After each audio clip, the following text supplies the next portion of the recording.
internet, é isso. Vou chamar a próxima palestrante, que vai palestrar a palestra. Desculpa, o tema da. Perdão, tá dando para ouvir melhor? O tema da próxima palestra é Como será o estudante do futuro? E para essa palestra eu chamo aqui a professora doutora Cláudia Costin. A Cláudia, ela é administradora pública e mestre em Economia Aplicada à Administração pela FGV de São Paulo, Fundação Getúlio Vargas. E Cláudia foi, até recentemente, professora visitante da Faculdade de Educação de Harvard e é diretora e fundadora do Centro de Excelência e Inovação em Políticas Educacionais da FGV do Rio de Janeiro. Ela integrou a Comissão Global sobre o Futuro do Trabalho da Organização Internacional do Trabalho, OIT, uma agência das Nações Unidas. Ei, Cláudia, tudo bem? Você consegue me ouvir direitinho? Consigo. Desculpe o pequeno atraso, eu estava num outro seminário, como eu estava falando, não consegui interromper a tempo. Não, tudo bem. Os eventos online são assim, né? A gente meio que Que consegue. loucura, que loucura. Exatamente. Mas então, professor, eu passo a palavra agora para você. Uma ótima palestra e qualquer coisa eu retorno, tudo bem? Tá bom, eu tenho uma apresentação, tá? Tudo bem. Você consegue compartilhar sua tela? Consigo, deixa eu tentar ver se funciona bem. Eu sei que nós já estamos ao vivo, todo mundo vai ver a minha dificuldade na minha Não, que idade. isso, não se preocupa, não. Tá certo, só um minutinho. Quando eu conseguir ver, eu te aviso aqui, te dou o Tá, retorno. por favor, um minutinho. Eu vou pôr em tela cheia. Uhum. Vamos ver se eu consigo passar. Deixa eu. Já está apresentando aqui para gente, viu? Tá certo. Eu entendi que eu tenho 40 minutos para apresentar. Isso, 40 minutos, exatamente. Perfeito. Tá certo. Boa palestra, viu? Muito obrigada. Queria agradecer o convite, desejar um bom evento para todos e vamos avançando. O tema que me foi proposto hoje foi o estudante do futuro no Brasil. E é um momento muito desafiador de pensar no estudante do futuro no Brasil, porque nós vivemos um tempo que vai cobrar uma taxa, digamos assim, sobre o futuro. O estudante que nós teremos no futuro vai ser um estudante marcado pelo que aconteceu com a Covid. É verdade que crises tem dois lados, tem um lado que é de intenso sofrimento e dano às pessoas, mas há também um lado, e eu vou procurar mostrar isso na minha apresentação, de aprendizados que a humanidade tem num processo de dor. Então, eu vou tentar cobrir esses dois lados, começando com uma reflexão sobre o que o Brasil se comprometeu a fazer em 2015, depois do período que era coberto pelos Objetivos do Desenvolvimento, o período dos Objetivos do Milênio, que diziam simplesmente que todos os países do mundo deveriam se comprometer a assegurar que as crianças estivessem na escola, no caso, no ensino primário, pelo menos. O Brasil, quando assinou aquele acordo de 2000, que tinha metas para 2015, o Brasil já tinha conseguido universalizar o acesso ao ensino primário, que é o nosso Fundamental 1, tardiamente, é verdade, mas conseguiu, comparativamente, por exemplo, à Argentina, que conseguiu fazer isso nos anos 60, ou ao Chile, que também foi nos anos 60, mas não teve grandes desafios a partir disso. Quando chegamos em 2015, a ONU estabeleceu uma meta bem mais desafiadora. Como eu fui diretora global de educação do Banco Mundial, acompanhei essa discussão muito de perto, e o que nós estabelecemos, e o Brasil se comprometeu com isso, 194 países se comprometeram com isso, é que não basta as crianças e jovens estarem na escola. primeiro incluímos os jovens, e incluímos a ideia de que há que finalizar o Fundamental 2 e o ensino médio. Aí o Brasil já não cumpria isso. Mas essa educação oferecida deveria ser inclusiva, ou seja, não é só para quem teve sorte de ter nascido em berço de ouro, é para todos. Ela tem que ser equitativa, o que nos coloca um desafio enorme, porque equitativa quer dizer a mesma qualidade para todos, e de qualidade. E quando a gente se pergunta o que esses 194 países pactuaram que era a qualidade, com certeza não é piscina na escola, não é algumas questões de infraestrutura, que algumas delas até são boas para o processo de ensino-aprendizagem, mas qualidade é criança e jovem aprendendo. Eu vou mostrar daqui a pouco uma das metas em que se desdobra esse ODS 4, o Objetivo de Desenvolvimento Sustentável 4, mas eu já vou adiantando isso. E promover oportunidades de aprendizagem ao longo da vida para todos, o que vai ser particularmente importante, não só para lidar com o ainda importante contingente de adultos que ou abandonaram a escola ou sequer se alfabetizaram, quanto garantir que aqueles que tiveram acesso à educação básica possam se reatualizar constantemente, dado o novo contexto que a gente vive, com aquilo que passou a ser chamado de o futuro do trabalho. A OIT criou uma comissão global sobre o futuro do trabalho, analisando o impacto da inteligência artificial e de uma automação acelerada que nós estamos vivendo hoje, e o que eles vão mostrar, e eu vou ter a chance de apresentar aqui hoje, é que nesse novo contexto, os alunos atuais vão ter que se reinventar sucessivas vezes, dado ao fato de que haverá uma extinção massiva de postos de trabalho em ondas sucessivas, mas chegaremos lá. Então, o ODS 4 estabelece não apenas esse acesso, mas também qualidade. Deixa eu me fazer mais clara ainda ao mostrar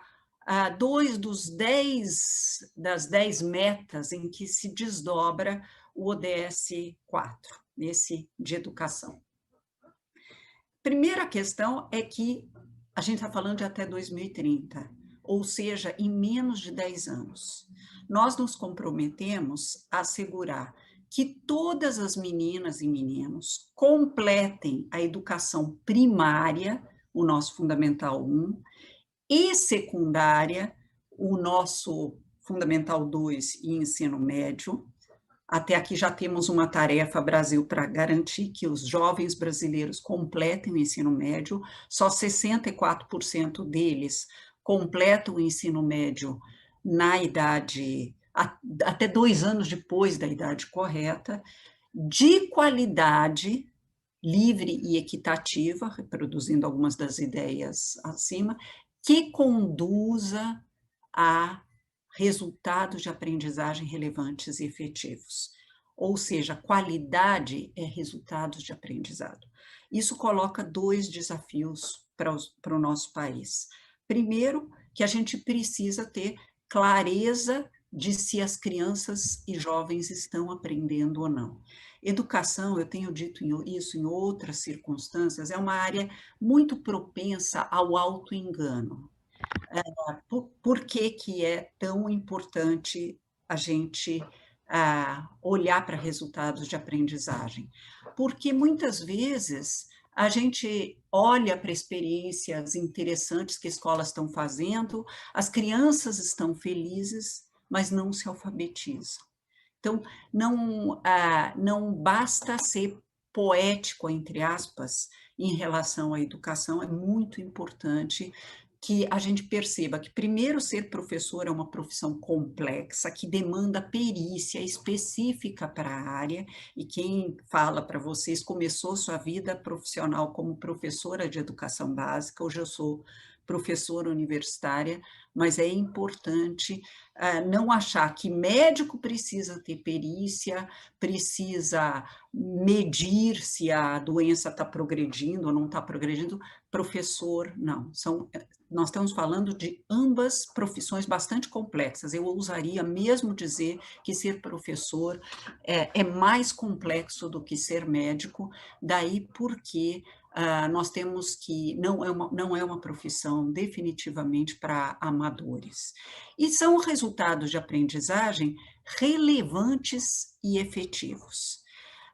Relevantes para quê? Para tudo que a gente precisa para a vida.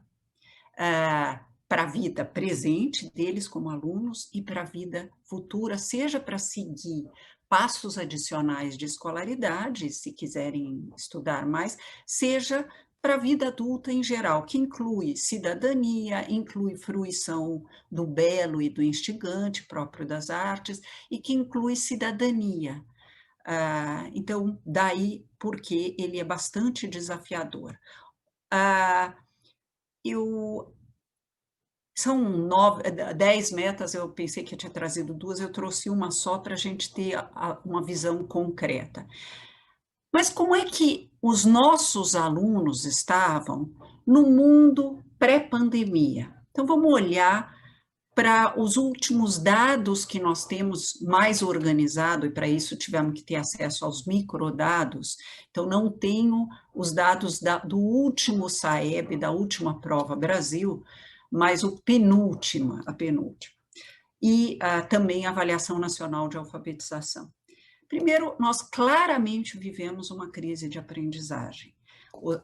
As crianças e os adolescentes estão na escola, quer dizer, até o Fundamental 2 nós conseguimos universalizar, nós não conseguimos universalizar a conclusão do Fundamental 2, só 75% dos alunos concluem o Fundamental 2. Como que está a aprendizagem, os resultados de aprendizagem? Primeiro, é importante a gente olhar para o copo meio vazio, eu vou voltar ao copo meio cheio. O problema começa muito cedo, 55% quase dos estudantes acima de 8 anos, portanto, no terceiro ano, quando é aplicada a Avaliação Nacional de Alfabetização, com níveis insuficientes em leitura e matemática. E matemática é um índice muito parecido. Em leitura, eu queria ser muito honesta com vocês. As 55% das crianças saem analfabetas do terceiro ano, no final do ano do ensino fundamental. Eles estão quase com 9 anos. Tem algo de profundamente errado que nós estamos fazendo. A gente podia dizer, bom, mas lógico, a escolaridade dos pais afeta as chances de sucesso escolar da criança, né? O Naércio Menezes fez uma pesquisa em que ele mostra que 68% do sucesso escolar de uma criança depende de fatores como escolaridade, depende da escolaridade dos pais, no que se refere a fatores extra-escola. Mas mesmo assim, se a gente pegar o Ceará, eles conseguem alfabetizar até 7 anos e conseguem alfabetizar bem. Todas as mensurações feitas mostram um sucesso bastante grande, e a geração anterior, o nível socioeconômico de Sobral e do Ceará todo é muito pior que o de partes do Brasil, como São Paulo, onde eu estou, e Espírito Santo, onde vocês estão. Então, não é só isso, tem algo errado que nós estamos fazendo e que a gente precisa entender. Porque se essa criança não se alfabetizar bem, as etapas sequenciais de aprendizagem não vão ser cumpridas direito. No quarto e no quinto ano, a gente tem avançado. A cada edição da Prova Brasil, a gente tem melhorado no quinto ano. Sinal que uma parte desse problema aqui que eu apontei da não conclusão da alfabetização no terceiro, se resolve porque há professores alfabetizadores no quarto e no quinto. Na última no último SAEB com resultados divulgados, continuamos melhorando no quinto ano. Mas olha os dados do nono. Menos de 40% aprenderam adequado em português e só 21,5% em matemática. Isso já mostra que o nosso problema com o ensino médio não é porque o ensino médio decidiu ser ruim. O nosso problema com o ensino médio é porque ele coleta, ele reúne as insuficiências de aprendizagem das etapas anteriores. E a gente podia dizer, mas nós não estamos medindo história, geografia e sequer ciências nesses dados. Mas é muito importante lembrar que um aluno não lê os textos de história e de geografia se ele não souber ler, se ele não tiver uma proficiência adequada em português, que no SAEB é medido basicamente por leitura e interpretação de texto. Matemática, a mesma coisa, que vai ser muito importante para ciências, ou desdobrando no ensino médio, química, física e biologia. Vamos para frente. Bom, nós, então, pré-Covid, estamos vivendo uma crise de aprendizagem. Mas é um dado que nos compara com outros países que vai mostrar um outro problema que nós tínhamos no mundo, que os nossos estudantes tinham no mundo pré-Covid, que é a grande desigualdade educacional que a gente vive no Brasil. Se a gente olhar para os nossos jovens de 15 anos que participaram do PISA, a gente constata que sim, o Brasil melhorou na pontuação nas 3 áreas avaliadas: leitura e interpretação de textos, raciocínio matemático e ciências, mas continua com desempenho ruim. Está entre os 20 piores países dos 79 que participaram do último PISA. Eu queria aqui também destacar um raciocínio que, por absurdo que se faz às vezes. Bom, mas o Brasil é um país pobre. E eu queria dizer que não é verdade. O Brasil é a 9ª economia do mundo em termos de PIB. O Brasil é um país profundamente desigual socialmente. Mas não em todos os países a desigualdade social se traduz automaticamente em desigualdade educacional. Vários países ou regiões de países fizeram esforços brutais para diminuir desigualdade educacional a despeito da desigualdade social existente. E lembrando que a desigualdade educacional vai permitir no futuro corrigir a desigualdade social, pelo menos parcialmente. Não é o único fator, mas é um fator importante. Tem um outro dado que o PISA nos revela, porque eles na verdade, não é só um exame, ela é uma avaliação que é feita pela OCDE, por países que aderem a esse protocolo, mas que é acompanhado de pesquisas com professores, pesquisas com diretores de escola e com os próprios alunos que participam.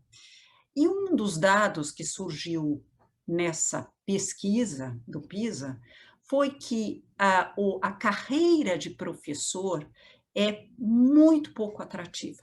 Lógico que não precisava dizer isso para nós brasileiros, nós sabemos disso. No entanto, eles começaram a analisar por que só 2,7% dos alunos brasileiros que participaram na última edição do PISA, ao serem perguntados qual a profissão dos seus sonhos, só 2,7% falaram que queriam ser professores. E o que eles apontaram é que, diferentemente de muitos outros países, a formação inicial recebida, ela é inadequada e ela não prepara para a profissão. Deixa eu me deter um pouquinho nisso. Nós já sabemos de pesquisas brasileiras que cerca de 61% dos professores brasileiros fizeram a formação de professor por EAD, que poderia ser bem feita, mas não é a regra aqui no Brasil na formação de professores, mas em completa desconexão com a prática, ou em outros termos, não há diálogo suficiente entre teoria e prática. E eu paro aqui um minuto para lembrar de um texto muito interessante que em tempos de pandemia ganhou relevância, que é o livro do John Barry, chamado A Grande Gripe, que é referente à gripe chamada espanhola de 1918. E ao discutir o estágio de evolução da ciência no final do século XIX e começo do século XX, eles mostram que a profissão de médico tinha um grande desprestígio no século XIX em vários países, e os Estados Unidos não eram uma exceção, e que era muito fácil entrar nas faculdades de medicina. Ele cita o caso, por exemplo, da Faculdade de Medicina de Harvard, que era muito fácil entrar, você não precisava saber biologia ou química para entrar em medicina, e mais do que isso, o curso oferecido era excessivamente teórico, sem nenhuma conexão com a prática. Foi só quando a Johns Hopkins se instalou nos Estados Unidos, no finzinho do século XIX, com um hospital universitário e laboratórios juntos e com a exigência de conhecimentos mais sólidos para entrar na carreira, que a carreira de professor começa a ganhar prestígio nos Estados Unidos. Porque, além dessa instalação da Johns Hopkins, o governo americano destacou à época, nós estamos falando de 1918, um cientista, 1900, até um pouquinho antes, em 1916, destacou um cientista chamado Flexner, que fez uma pesquisa na Alemanha sobre o ensino de medicina. Ele visitou mais de 1000 faculdades de medicina e chegou à conclusão que, por ter desconexão entre teoria e prática, mais de 1000 precisariam ser fechadas. Teve um impacto incrível na profissão e trouxe prestígio para a profissão. Eu estou falando tudo isso porque esse movimento aconteceu também mais tarde na profissão de professor na Finlândia, em guerra com a universidade, porque a abordagem que há cerca de 40 anos se adotou na Finlândia é a formação de professor tem que ser preparatória para a realidade do chão da escola, e nós temos que torná-la profissionalizante. Esse mesmo movimento, provavelmente, a gente vai ter que construir no Brasil. Por sorte, o Conselho Nacional de Educação estabeleceu, frente à existência da BNCC, uma nova base nacional docente, em que a ênfase é exatamente em promover maior diálogo entre teoria e prática. Não é jogar fora a teoria, muito pelo contrário, mas é promover maior diálogo entre teoria e prática. Porque o segundo fator mais importante, fora a escolaridade da família, para impactar a aprendizagem do nosso aluno, é justamente a qualidade do preparo do professor. Então, é fundamental que ele conheça a teoria, mas é igualmente fundamental que ele saiba utilizar essa teoria na prática e que ele tenha um processo de formação inicial que contemple isso. Vamos voltar a isso mais tarde. Muito bem. Para completar as nossas dificuldades, o mundo vem se transformando em direção ao que a OIT, como eu disse no começo da minha apresentação, vem chamando de o futuro do trabalho. Eu fui uma das 26 membros que lá em Genebra, na sede da OIT, nós trabalhamos 18 meses para analisar o que vai acontecer com o mundo frente ao advento da inteligência artificial, dessa automação acelerada que nós estamos vivendo. Eu era a única pessoa de educação, havia pessoas de direito, do trabalho, outros de outras formações, e o que nós constatamos é que, sim, a automação e a robotização é uma outra expressão para falar de inteligência artificial, vai trazer uma extinção acelerada de postos de trabalho. O Osborne e o Frey, dois pesquisadores da Universidade de Oxford, chegam a falar em 2 bilhões de postos de trabalho que vão estar extintos até 2030, exatamente o tempo em que nós temos que realizar o Objetivo de Desenvolvimento Sustentável 4. E esses postos de trabalho, naturalmente, vão ser substituídos parcialmente por outros. Só que esses outros postos vão demandar competências de nível muito mais sofisticado. E o Brasil tem tido dificuldades de alfabetizar. Então, nós vamos ter que fazer um processo complexo, porque o mundo não vai esperar pelo Brasil, né? A gente pode dizer, não, então vamos esperar para que a gente consiga alfabetizar direito, depois a gente avança para o Fundamental 2, depois a gente começa no ensino médio a oferecer competências mais sofisticadas. O mundo não vai esperar pelo Brasil. Então, nós vamos ter que preparar esse nosso aluno que a gente quer colocar no futuro com chances de não viver para não ser um ser humano dependente para poder realizar seus sonhos, com competências mais sofisticadas. O que eu estou chamando de competências mais sofisticadas? Desde resolução colaborativa de problemas com criatividade, passando por a capacidade de fazer análises mais aprofundadas, que não vem de decorar a visão de mundo do seu professor e traduzir numa prova. Pensamento crítico, nunca foi tão urgente preparar o nosso aluno para o pensamento crítico, pensamento sistêmico, e também competências que nos fazem humanos, como empatia, como resiliência, que é poder lidar com muito mais facilidade com abertura ao novo, testar coisas que nós nunca testamos, se reinventar, errar frente a isso, aprender com os erros e se levantar. Tudo isso a escola vai ter que começar a oferecer com muito mais ênfase.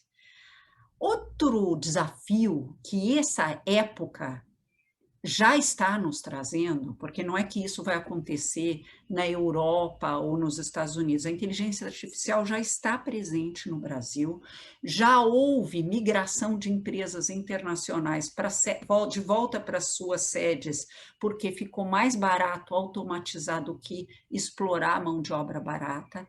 Então, o que vai acontecer com esse processo, e o Yuval Harari fala muito disso, Martin Ford fala muito disso, é um brutal crescimento da desigualdade social. Se nós não tivermos políticas públicas adequadas para enfrentar esse problema.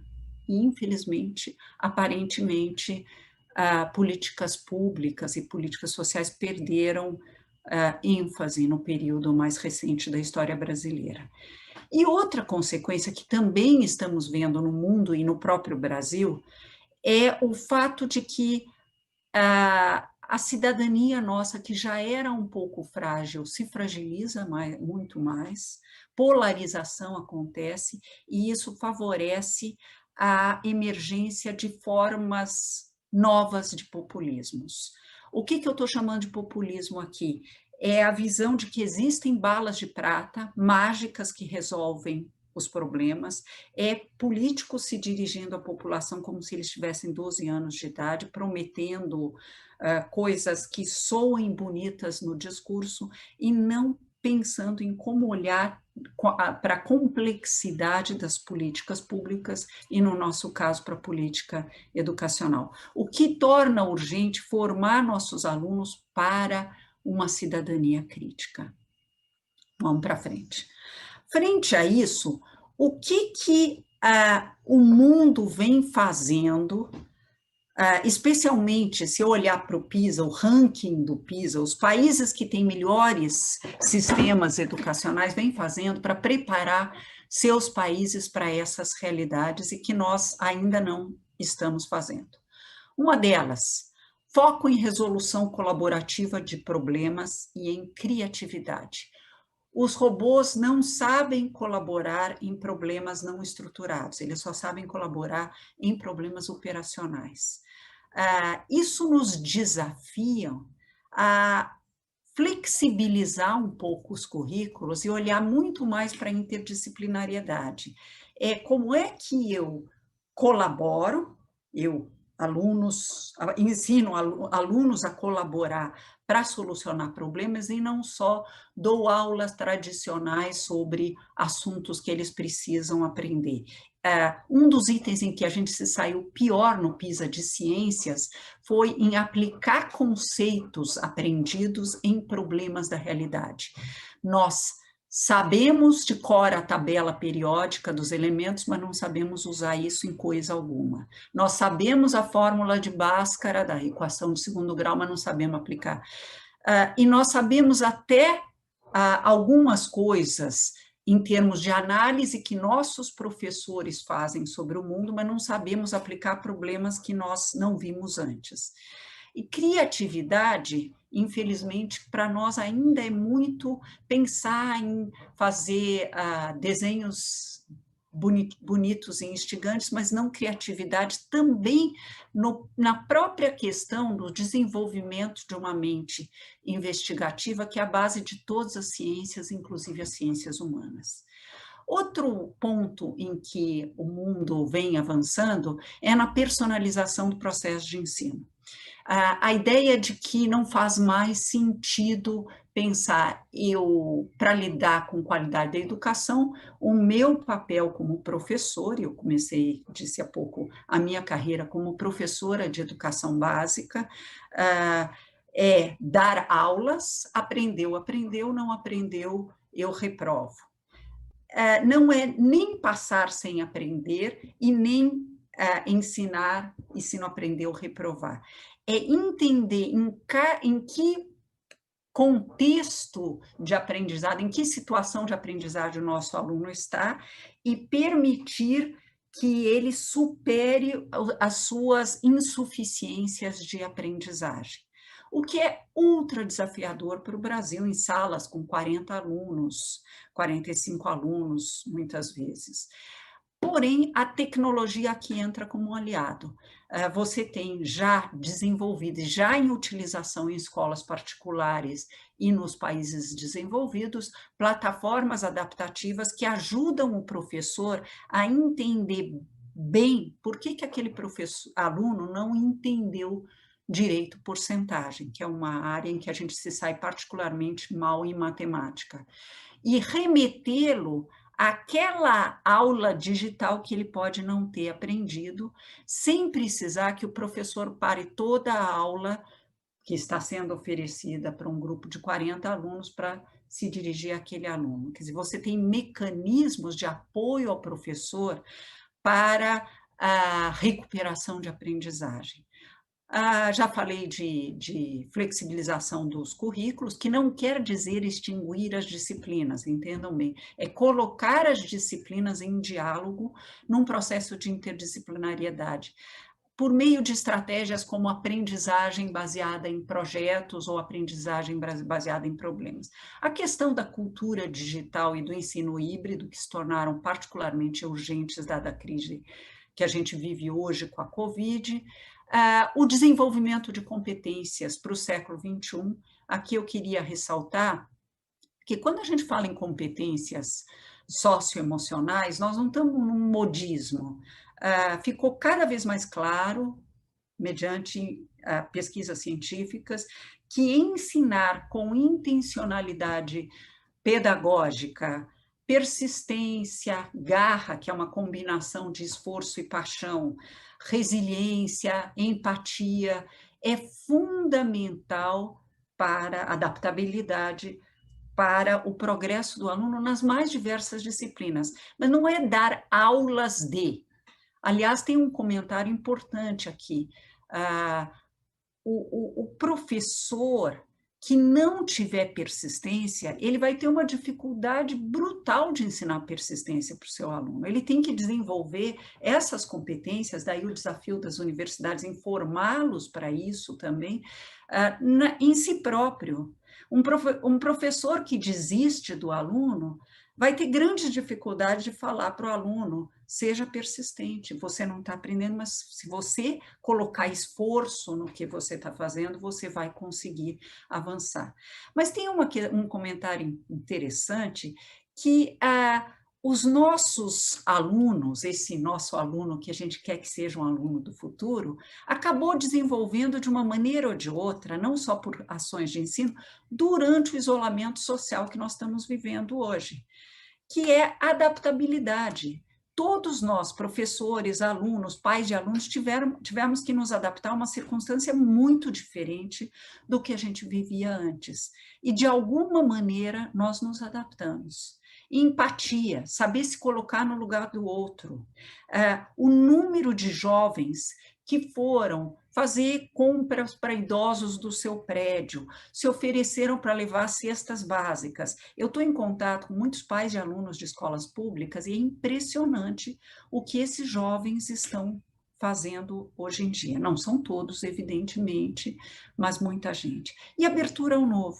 E aqui eu queria destacar os professores.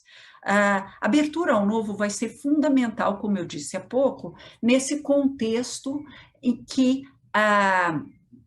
postos de trabalho vão ser extintos em ondas sucessivas. Então, nós vamos ter que aprender a nos reinventar muitas vezes e dizer eu não sei fazer desse jeito, portanto não faço nada, não vai fazer mais sentido nenhum.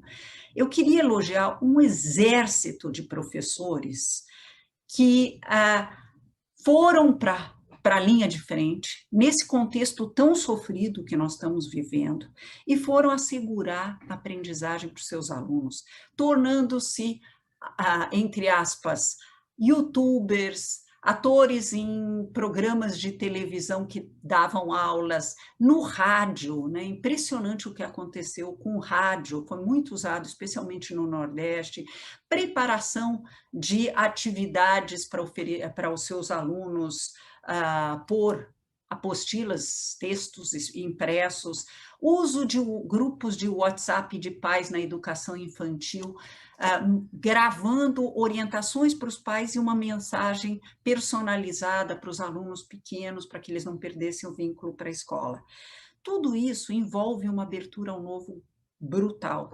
E se o aluno vê o professor se abrindo ao novo, isso facilita o processo do aluno perceber que ele precisa se abrir ao novo.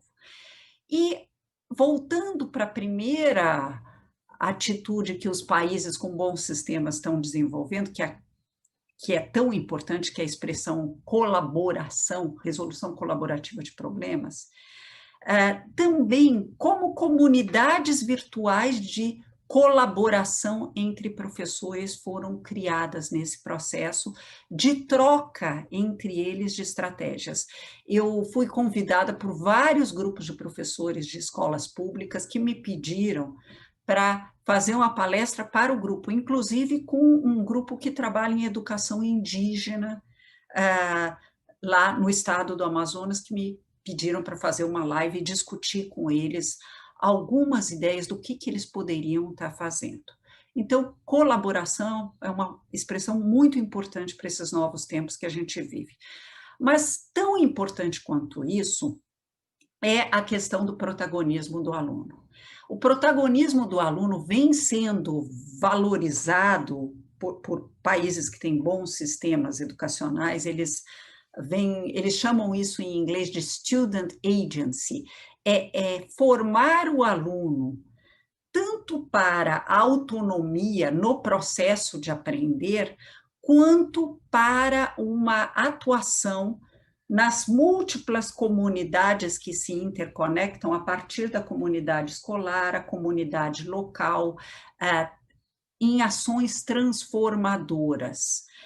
Aí uma postura muito forte de formar para à cidadania. E eu queria só destacar aqui dois educadores brasileiros fundamentais para isso, e que, de alguma maneira, são indiretamente responsáveis por isso ter entrado na BNCC, que é o Paulo Freire, que foi um dos primeiros aqui a falar sobre formar para a autonomia, para um ser humano integral e autônomo, e também o Antônio Carlos Gomes da Costa, que dava uma grande importância para a ideia de que jovens têm projetos de vida, e cabe à escola transformar esse projeto de vida, esses sonhos, em algo concreto e reservar tempo para trabalhar isso, em que o que ele aprende na escola possa ser percebido por esse aluno como instrumental para a concretização dos seus sonhos, dos seus projetos de vida. Indo para frente, nesse contexto, como é que fica a Covid? Eu falei da aprendizagem e da desigualdade educacional no mundo pré-Covid, falei da quarta revolução industrial ou do futuro do trabalho e que competências isso vem nos demandando, mas nesse contexto, o que vai acontecer com o nosso aluno frente à Covid? E sinto dizer que as notícias não são boas em relação a isso. Sim, o Brasil vem fazendo muita coisa em relação a isso, contrariando narrativas paralisantes, né, como os nossos alunos não têm conectividade, então não vamos fazer nada, que eu gostaria de lembrar que apareceu no começo, especialmente quando a gente não tinha noção que nós íamos ficar mais de 7 meses com as crianças longe da escola. Eu queria dizer que nem na Segunda Guerra Mundial isso aconteceu. Os que estavam na escola tiveram continuidade, tiveram momentos de intervalos, mas tiveram continuidade, 7 meses. Por conta não é culpa de ninguém, nesse caso é culpa da pandemia. Mas havia quem dizia, não vamos fazer nada, porque nós, professores, não sabemos dar aula de outro jeito e eles não têm conectividade. E era verdade que a conectividade em várias áreas era baixa. Por garra e por sorte, essa narrativa não vingou. E aqui no Brasil, assim como em vários países, eu estou saindo de um webinar com ministros da educação de diferentes países e participo de 2 webinars semanais com o que está acontecendo em vários países, alguns da Europa, alguns da Ásia e inclusive da África, foram usadas diferentes mídias para alguma forma de aprendizagem remota. Nós usamos sim plataformas online, mas não foi só plataformas online, porque nem todos têm acesso online. Televisão foi muito usada no Brasil para aqueles que não tinham acesso ao online. Rádio foi muito usado a partir de uma iniciativa pioneira de uma cidade chamada Serra Negra do Norte, lá no Rio Grande do Norte, e a partir daí, Maranhão, que foi um dos estados mais rápidos em dar uma resposta educacional à Covid, passou a usar, junto com a sua plataforma, onde 61% dos alunos acessam sistematicamente, junto com televisão, junto com rádio e roteiros de estudo impressos. Ao mesmo tempo, muitos, na ausência de uma ação coordenadora do Ministério da Educação, que foi um grande ausente na resposta educacional à Covid, muitos estados e municípios deram uma atenção muito grande à desigualdade educacional, inclusive com intersetorialidade. Visitação domiciliar de áreas de maior vulnerabilidade foram feitas pela assistência social e pela educação, inclusive em alguns municípios, como Esteio, no Rio Grande do Sul, ou Niquelândia, em Goiás, com professores indo à casa de alunos que não estavam conseguindo participar, para tirar dúvidas, para orientar os pais e assim por diante.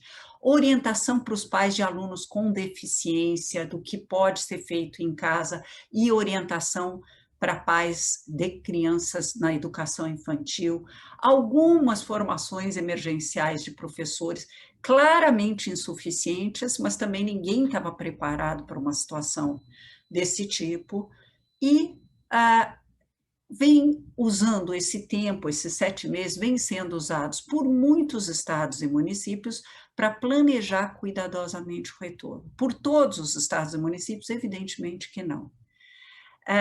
Por que eu estou contando isso? Eu sou mentora de 50 secretários municipais de educação e 3 estaduais. E nesses últimos meses, o que eu mais falo é discutir como que pode ser feito agora. Bom, apesar disso, e aqui vem as más notícias, evidentemente que houve danos brutais para os alunos com essa situação. Nada substitui a escola, nada. Há alguns estudos feitos com estimativas ou simulações para chegar a estimativas dos danos. O Banco Mundial tem um estudo sobre pobreza em aprendizagem. O que eles chamam de pobreza em aprendizagem? Para além da pobreza material, existe uma pobreza em aprendizagem, e eles estabeleceram uma métrica que é quanto por cento dos alunos não consegue ler um texto curto próprio para uma criança de 10 anos. Ela estava estimada pré-pandemia em 53%. Hoje já está estimada que na volta às aulas, que já aconteceu na metade, 191 países tiveram as escolas parcial ou totalmente fechadas, metade deles, um pouquinho mais que a metade já voltou. Mas eles estimam que 63%, aumentou para 63%. Por quê? Porque apesar da resposta educacional à Covid, evidentemente que sem a presença humana e com os pais não preparados para lidar com isso, porque ser professor é uma profissão complexa, ela vem crescendo. A perda em ganhos futuros pelos alunos, evidentemente, eu não sei, isso também é uma estimativa da Unesco junto com o Banco Mundial, que haverá perdas em ganhos futuros pelos alunos de 10 trilhões de dólares. Faz sentido ou não faz sentido? Eu só trouxe esse dado para dizer o seguinte, esses não são as perdas da economia, é do aluno. O que está contido aqui dentro? O número de alunos que vai abandonar a escola e o número de alunos que tiveram perdas de aprendizado importantes. Não há estimativas brasileiras, mas eu acho importante a gente olhar para isso. Uma estimativa brasileira, de uma pesquisa feita pela Unesco, junto com a Conjuve, no Brasil, mostra que 28% dos jovens dizem que não pretendem voltar quando as escolas reabrirem, não por medo da reabertura, não querem retomar os seus estudos. Isso é assustador. 49% dos jovens que vão prestar Enem dizem que não se sentem preparados e que pensam em não ir no dia da prova. E dados de psicólogos e psicanalistas reportando aumento de ansiedade e de suicídios dos jovens. Por que eu estou contando isso? Para nos deprimir, para pensar em soluções? Eu acho que não há ainda soluções claras. Uma das soluções, evidentemente, é, ao reabrir as escolas, fazer bem feito. Quando que deve ter reabertura? Quem tem que ter voz nisso não somos nós educadores, são os epidemiologistas. O que é importante é que quando essa reabertura aconteça com segurança. Daí porque teria sido tão importante que o MEC, em vez de divulgar semana passada a sua orientação para a volta às aulas, tivesse feito bastante tempo, porque uma das coisas que vai ser importante é fazer pequenas obras nas escolas para garantir que haja água na escola, para que tenha pias, para que tenha tudo o que se precisa para isso, e protocolos pedagógicos importantes para o retorno. Estou caminhando para o final. O que os países que já voltaram fizeram? A primeira coisa que eles fizeram foi estabelecer uma estratégia de retorno às aulas. alguns países fizeram voltar primeiro os mais velhos, como, por exemplo, a Alemanha, porque tinha uma proximidade com o seu exame de acesso à universidade, outro com os mais jovens. Rodízio para diminuir tamanho de turmas, para poder garantir distanciamento social, com os alunos ficando uma parte do tempo continuando com a aprendizagem em casa, por isso que a resolução do CNE dessa semana diz que vai continuar com a aprendizagem em casa até o final de 2021, para lidar com esses rodízios e com crianças e profissionais que têm comorbidades, aulas, então, com um esboço de ensino híbrido, com aulas presenciais e aulas em casa. Os protocolos sanitários foram adotados por muitos países. Não voltar às aulas como se nada tivesse acontecido, ter uma atividade de acolhimento com espaço para catarse, seja de profissionais da educação, seja de alunos, inclusive com apoio da saúde, especialmente da saúde mental, fazia uma avaliação diagnóstica de que perdas de aprendizagem ocorreram, lembrando que essas perdas podem ser repostas em mais de um ano, não precisa correr com o conteúdo, e montagem de um sistema de recuperação de aprendizagem. E, não menos importante, fazer uma busca ativa dos alunos que não voltarem, não porque seus pais assinaram um compromisso de que pode haver aprendizagem em casa, mas porque se desengajaram das aulas. E eu termino falando muito rapidamente sobre o depois da crise e uma utopia para a gente pensar sobre o nosso aluno. Bom, no pós-pandemia, é importante lembrar que crises são momentos de muito sofrimento, mas também momentos de quebras de paradigmas e de inovação e aprendizagem.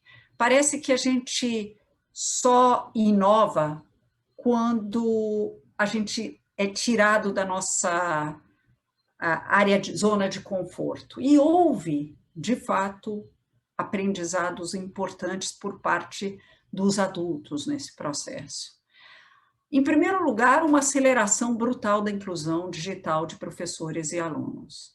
Eu falei há pouco dos dados da plataforma do Maranhão, dos estados mais pobres do país. Eu poderia falar do Piauí. Teresina está com uma plataforma e está atuando com essa plataforma direto com muitos alunos na plataforma, mas podia falar, por exemplo, do Paraná, em que a inclusão digital é muito mais forte, e eles estão com 95% dos alunos na plataforma. Evidentemente, isso é complementado com televisão, com outros recursos. As competências digitais, de uma maneira ou de outra, vão entrar para a formação de professores, seja a formação que eles recebem na universidade para preparar, seja a formação continuada em serviços. Depois, na parte das perguntas, a gente pode se estender um pouquinho sobre isso. Mas tudo isso nos mostrou que a conectividade em banda larga, de alta velocidade, virou uma prioridade, entrou para a agenda, tanto nas escolas quanto nas residências. Queria lembrar que a Malásia, há cerca de 7 anos, colocou conectividade das residências como uma prioridade nacional.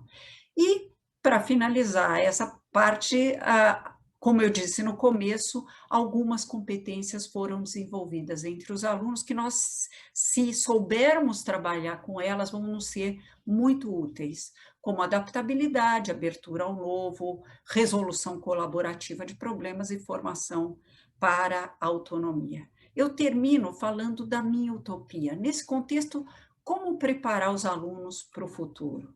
Eu acho que a gente prepara os alunos para o futuro por meio da escola.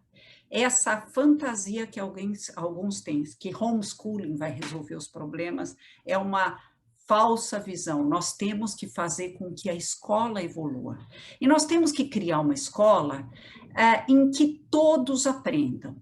Hoje, nós temos uma escola em que alguns aprendam, e alguns tipos de escolas em que alguns aprendam, e os outros é como se a gente se eximisse de responsabilidade, a não ser com o cuidado dos outros, mas não com a aprendizagem deles. Nós vamos ter que aprender a equilibrar dois conceitos que normalmente se colocam como contrários, que é excelência e equidade. Políticos gostam de criar ilhas de excelente, escolas muito bacanas, que aqui tudo funciona, o resto pode ficar na mesma situação. Combinar excelência com equidade vai ser muito importante. Nós temos que criar uma escola em que tanto alunos como professores trabalhem colaborativamente. Por isso que eu tenho tanto falado que temos que parar com a fragmentação de contratos, passar a contratar professores para darem aula 40 horas numa única escola. E alunos que tenham mais horas de aula, não 4 horas de aula, e o professor tem que pular de escola a escola, e o próprio aluno não aprende a pensar, porque não dá tempo de cobrir todo o conteúdo nisso. Mas escolas de 7, não precisa ser 9 horas que nem na Coreia, mas 7 horas como todos os outros países que têm bons sistemas educacionais. Criar uma escola em que o aluno aprenda a se reinventar, que ele vai precisar para o futuro. Criar uma escola, e aqui eu aproveito a utopia do Edgar Morin, em que os saberes não estejam fragmentados. A realidade não é fragmentada, as disciplinas são meios de nos aprofundarmos em algumas coisas, mas nós temos que, como diz o Edgar Morin, reconectar ou religar os saberes. Uma escola que ensine a pensar e aprender. Repito, não a decorar a visão do mundo do professor. E criar uma escola que reserve tempo e espaço para formar para a autonomia. O velho sonho do Dewey, da Maria Montessori e do nosso Paulo Freire. Muito obrigada.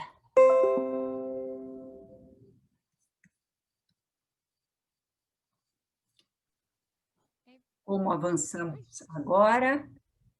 Ei, professora, tudo bem? Tem tempo da gente responder algumas perguntas? Você pode responder uma pergunta? Tenho. Eu tenho até o meio-dia, até meio-dia e 5. Ah, tudo bem então. Tá dando para me ouvir direitinho? Tudo bem. Olha, o pessoal elogiou muito a sua palestra, tanto aqui no chat quanto lá no Twitter. Gostaram demais, viu? Eu vou fazer uma pergunta aqui da Cecília Vilela. Como você vê a alteração na necessidade de licenciatura para atuação no ensino médio? Essa suposta valorização do ensino técnico não seria uma desvalorização dos cursos de licenciatura? Rapidinho, antes de eu responder a Cecília, deixa eu só falar uma coisa. Você falou do Twitter, Isadora. Eu sou uma, entre aspas, ativista do Twitter. Eu escrevo no Twitter, é @Cláudia Costinho, meu Twitter. Eu escrevo no Twitter especificamente sobre educação e ciência e tecnologia. E um pouquinho sobre cultura e artes, porque gosto muito disso. Eu evito entrar em polêmicas ou discussões políticas, porque eu quero falar para fora da minha bolha. Então, se vocês quiserem interagir via Twitter, quem não conseguir fazer uma pergunta ou lembrar depois, eu respondo muito rapidamente no Twitter. Cecília, a tua pergunta é ótima.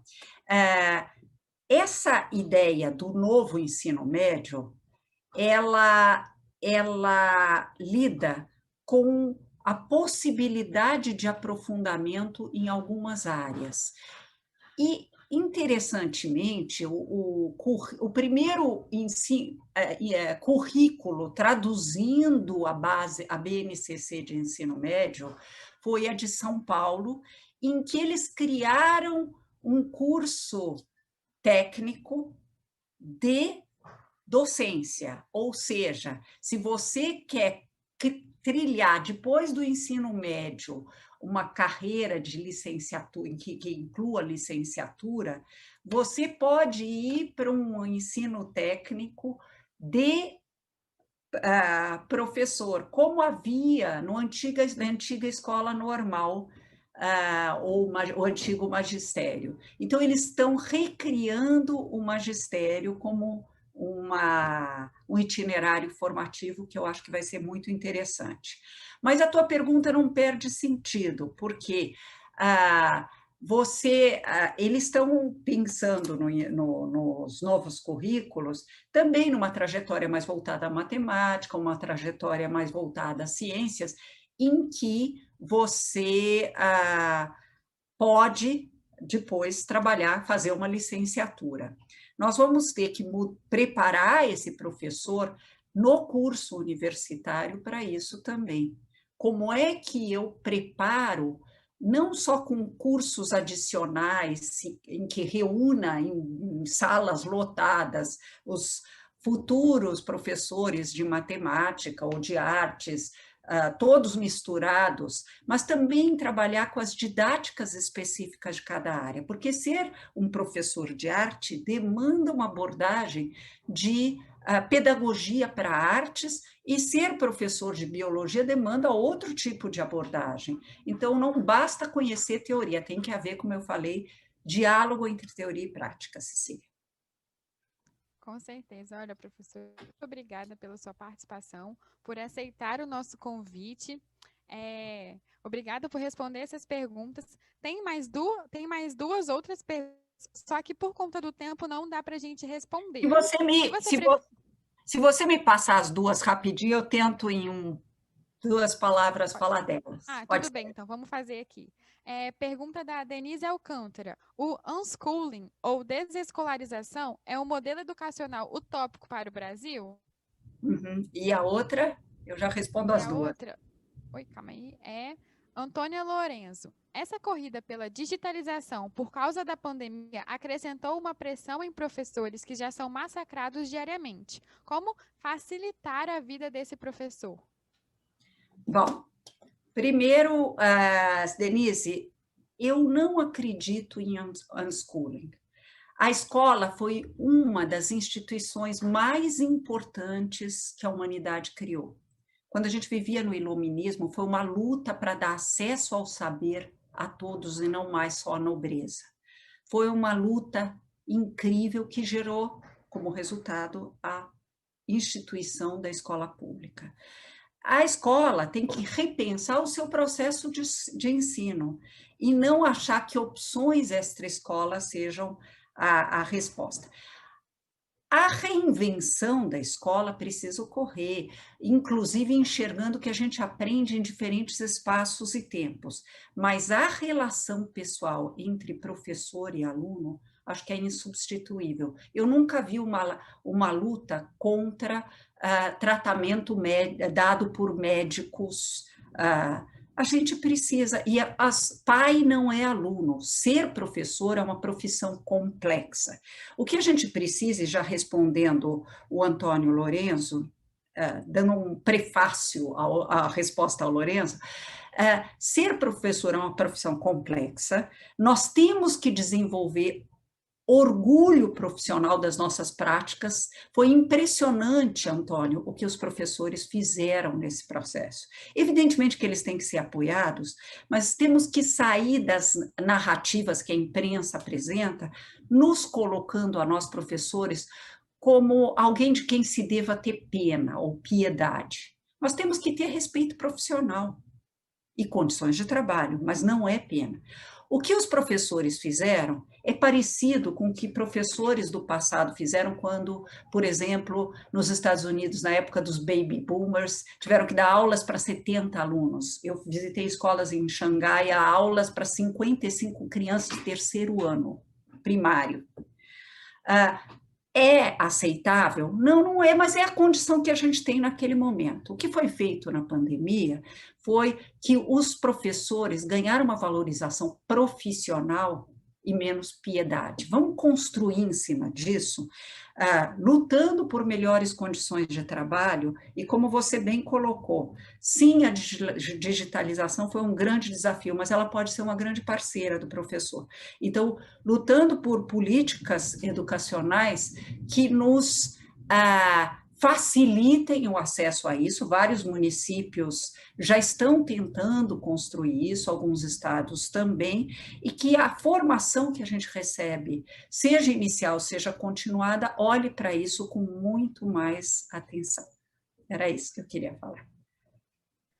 Professora, muito obrigada pelas suas respostas, pela sua palestra. Assim, eu acho que deu para esclarecer bem o que todos perguntaram e a gente já deixou o seu Twitter e o seu e-mail também, caso alguém tenha alguma outra dúvida, para te mandar. Agradeço imensamente em nome de toda a CO pela atenção e pela ótima palestra que você acabou de ter, de dar, perdão. Muito obrigada, fico feliz que tenham gostado. Um abraço a todos e fiquem bem em saúde.